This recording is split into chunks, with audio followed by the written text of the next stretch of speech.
कल से ही पूरे देश में एक विवाद ने जन्म ले लिया है। दरअसल लोकसभा चुनाव से पहले दक्षिण भारतीय राज्य तमिलनाडु के पास पड़ने वाले कच्चितीवु द्वीप को लेकर राजनीति तेज हो गई है। प्रधानमंत्री नरेंद्र मोदी ने रविवार को कांग्रेस पर निशाना साधते हुए कहा था कि कांग्रेस ने भारत की एकता को कमजोर किया।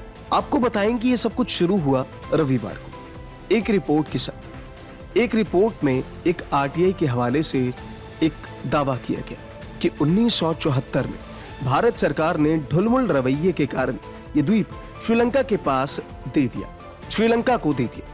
ये आरटीआई तमिलनाडु के बीजेपी चीफ के अन्नामलाई ने दायर की थी, जिसके जवाब में ये जानकारी सामने आई कि ये खबर एकदम पुख्ता है। सोमवार को भी ये मामला तूल पकड़ता गया। विदेश मंत्री एस जयशंकर ने भी कच्चितीवु द्वीप पर प्रेस कॉन्फ्रेंस की। विदेश मंत्री एस जयशंकर ने मीडिया से बात करते हुए कहा, डीएमके और कांग्रेस ने ऐसे बर्ताव किया है कि सब कुछ अब केंद्र सरकार के हाथ में है और उन्होंने कुछ किया ही नहीं, जैसे सब कुछ अब हो रहा है और इसका कोई इतिहास नहीं है। इस पर बात इसलिए हो रही है क्योंकि लोगों को जानना चाहिए कि विवाद कैसे शुरू हुआ। इस द्वीप को लेकर संसद में कई बार सवाल पूछे गए हैं। मैंने खुद 21 बार तमिलनाडु सरकार को जवाब दिया है।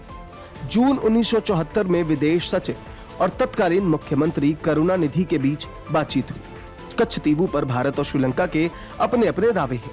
तमिलनाडु कहता है कि ये राजा रामनाथ की रियासत थी। भारत का कहना है कि ऐसा कोई दस्तावेज नहीं है जिससे ये दावा हो कच्चितीवु श्रीलंका का हिस्सा रहा है। 1960 के दौर से मुद्दा शुरू हुआ। 1974 में भारत और श्रीलंका के बीच एक समझौता हुआ और मैरीटाइम सीमा दोनों देशों के बीच तय हो गई।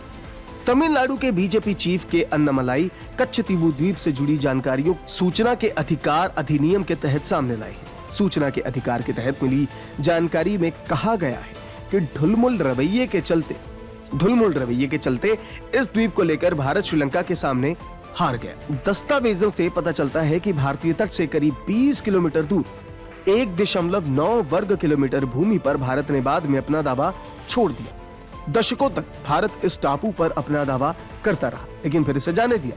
श्रीलंका, जो पहले सीलोन कहलाता था, उसने साल 1948 में आजादी के ठीक बाद इस द्वीप पर अपना दावा किया।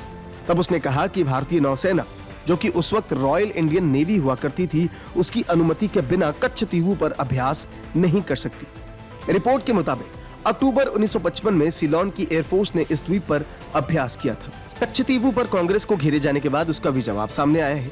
कांग्रेस के अध्यक्ष मल्लिकार्जुन खड़गे ने इस मुद्दे और पीएम मोदी के आरोपों की टाइमिंग पर सवाल उठाया है। उन्होंने कहा है कि क्या पीएम मोदी ने चीन को क्लीन चिट दे दी है, जिसके बाद से भारत 20 जवानों ने गलवान में बलिदान दिया।